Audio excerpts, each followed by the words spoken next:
ఈ స్క్రీన్ పైన మీరు చూస్తున్న పర్సన్ పేరు దిల్కుష్ కుమార్. దిల్కుష్ కుమార్ ఒక 12th క్లాస్ అంటే మన దగ్గర ఇంటర్మీడియట్ చదివిన ఒక బిహారీ యువకుడు. ఆయన ఒకరోజు ఒక కంపెనీలో ఉద్యోగానికి వెళ్తాడు. క్యూలో నిలబడతాడు. ఆ క్యూలో తనకన్నా ముందున్న పర్సన్కి ఉద్యోగం వస్తుంది. ఇతనికి ఉద్యోగం రాక నిరాశగా వెనుదిరుగుతాడు. ఏంటా ఉద్యోగము? ఆ కంపెనీలో సెక్యూరిటీ గార్డ్ ఉద్యోగం. ఇంకో చోట ఇంటర్వ్యూకి వెళ్తాడు ఇలాంటి చిన్న ఉద్యోగానికి. వారు యాపిల్ లోగో చూపెట్టి దీన్ని గుర్తుపడతావా అని అడిగాడు. జీవితంలో ఎన్నడూ ఐఫోన్ చూడని దిల్కుష్ కుమార్ గుర్తుపట్టాడు. దాంతో ఆయనకు ఉద్యోగం రాదు. సో పొట్టపోసుకోవటానికి ఆటో నడుపుతూ ఉంటాడు బీహార్లోని ఒక నగరంలో.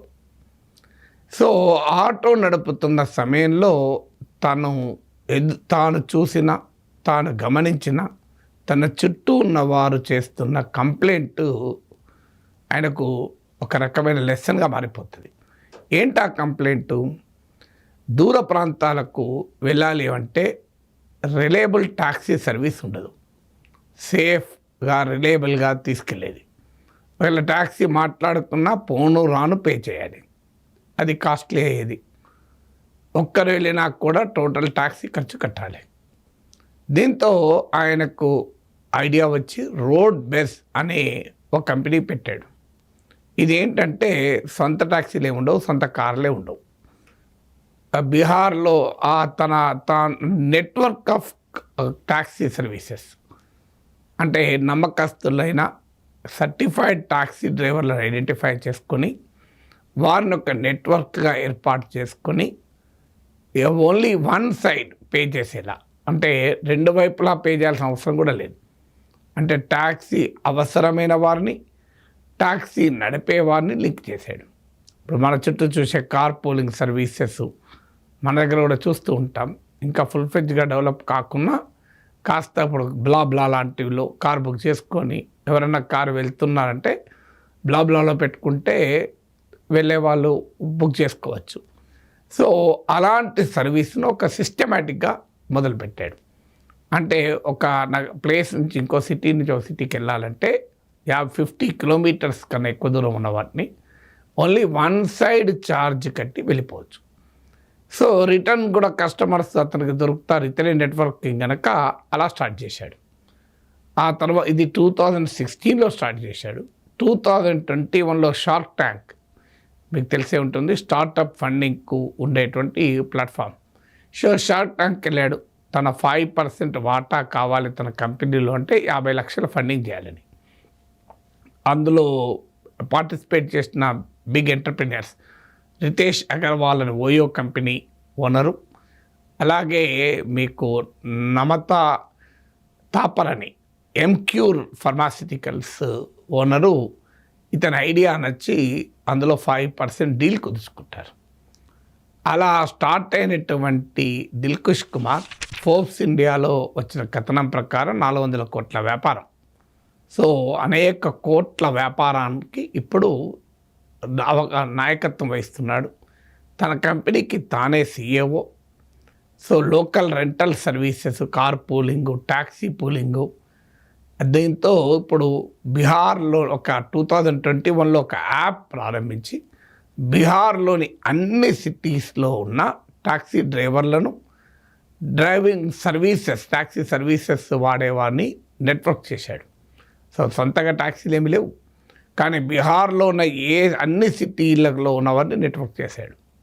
సో యాపిల్ లోగో గుర్తుపట్టని వ్యక్తి ఇవాళ యాపే ప్రారంభించి బీహార్లోని అన్ని సిటీస్లో ఉన్న ట్యాక్సీ సర్వీసెస్ను కనెక్ట్ చేశాడు.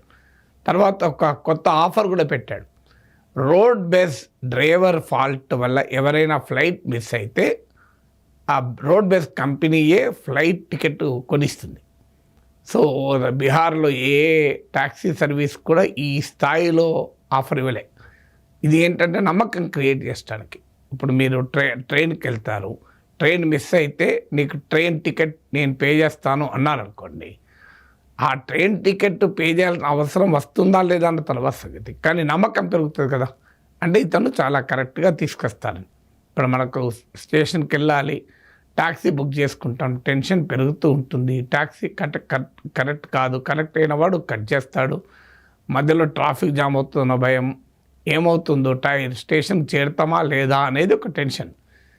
మీకు ఫ్లైట్కి బుక్ చేసుకోవాలన్న ట్యాక్సీ, ఎయిర్పోర్ట్ కన్నా ఇదే టెన్షన్, స్టేషన్ కన్నా ఇదే టెన్షన్. కానీ ఈ రకమైన అలా టెన్షన్ పడుతున్న వారికి ఒక కాన్ఫిడెన్స్ క్రియేట్ చేయడానికి తన దగ్గర ఉన్న ట్యాక్సీ డ్రైవర్స్ హైలీ రిలయబుల్, తన దగ్గర ఉన్న ట్యాక్సీ డ్రైవర్స్ నమ్మకస్తులు అనే ఒక వాతావరణాన్ని కస్టమర్లకు కల్పించడానికి ఈ స్కీమ్ ప్రవేశపెట్టింది రోడ్ బ్యాస్. సో ఇక్కడ ఆసక్తికరమైనది ఏంటి, దిల్కుష్ కుమార్ ఐఐటి చదవలేదు, ఐఐఎం చదవలేదు, పెద్ద బిజినెస్ మేనేజ్మెంట్ స్కూల్లో స్కూల్లో డిగ్రీ చేయలేదు. కేవలం ఒక ఇంటర్మీడియట్ చదివిన 12th క్లాస్ చదివిన వ్యక్తి, సెక్యూరిటీ గార్డ్ జాబ్కు కూడా నోచుకోని వ్యక్తి, ఒక ఆటో డ్రైవర్గా తన ఆటో నడుపుకుంటూ తాను కళ్ళారా చూసిన సమస్య, కమ్యూటర్స్ ఒక సిటీ నుంచి ఇంకో సిటీ పోయటానికి ఒక ట్యాక్సీ దొరకక 4 ట్యాక్సీలు మారి వెళ్ళడము, చాలా ఎక్స్పెన్సివ్గా ట్యాక్సీలు ఉండడము, మళ్ళీ రిలయబుల్గా డ్రైవర్ నమ్మకంగా తీసుకెళ్తాడనే విశ్వాసం లేకపోవడము, ఈ బాధలు పడుతున్నటువంటి ప్రజల్ని చూశాడు. సో ప్రాబ్లమే ఆయనకు టీచర్గా మారింది. ఎప్పుడు కూడా గుర్తుపెట్టుకోండి, ఒక బిజినెస్ సక్సెస్ కావాలి అంటే ఉండాల్సినటువంటి ఒక దృష్టికోణం ఏంటంటే ఒక నీడ్ ఐడెంటిఫై చేయాలి, ఒక ప్రాబ్లం ఐడెంటిఫై చేయాలి. ఆ ప్రాబ్లం ఐడెంటిఫై చేస్తే అక్కడి నుంచి బిజినెస్ పుట్టుకొస్తుంది. మీరు గమనించండి, ఓ స్విగ్గీ ఎలా పుట్టుకొచ్చింది, సో ఇలా మీకు జొమాటో ఎలా పుట్టుకొచ్చింది, ఊబర్ ఎలా పుట్టుకొచ్చింది, ఇప్పుడు మనం కంట్రీ డిలైట్ నా ఛానల్లో యాడ్ వచ్చేది ఎలా పుట్టుకొచ్చింది. ఇవి చాలా చిన్న కంపెనీలుగా ప్రారంభమై కూడా ఇలా 100 కోట్ల కంపెనీలుగా ఎమర్జ్ అయ్యాయి. ఏంటి, ప్రజల అవసరాలు, ప్రజలు ఎదుర్కొనే సమస్యలు, ప్రజలకు ఉండేటువంటి నీడ్సే బిజినెస్ ఐడియాగా మార్చుకోగలిగారు. అందువల్ల దీనికి ఒక బ్రిలియంట్ మైండ్, పెద్ద ఎడ్యుకేషన్ బ్యాక్గ్రౌండే కాదు, సమస్యను అర్థం చేసుకొని పరిష్కరించాలి అనే తపన ఉండి పరిష్కారం చూపగలిగే దృష్టికోణం ఉంటే సరిపోతుంది. So identify the problem, then the solution becomes the business. So ఒక ప్రాబ్లము కనుక్కుంటే సొల్యూషన్ ఆటోమేటిక్గా పుట్టుకొస్తుంది. So this is the story of Dilkhush Kumar. So ఒక సాధారణమైనటువంటి బిహారీ యువకుడు, వలస కార్మికుడిగా ఇతర ప్రాంతాలకు వెళ్ళలే, తాను ఉన్న ఊర్లోనే ఒక ఆటో నడుపుకుంటూ తాను చూసిన సమస్య నుంచి ఒక వ్యాపార ఆలోచనను కనుగొని ఇవాళ పెద్ద కంపెనీకి సీఈఓగా మారాడు.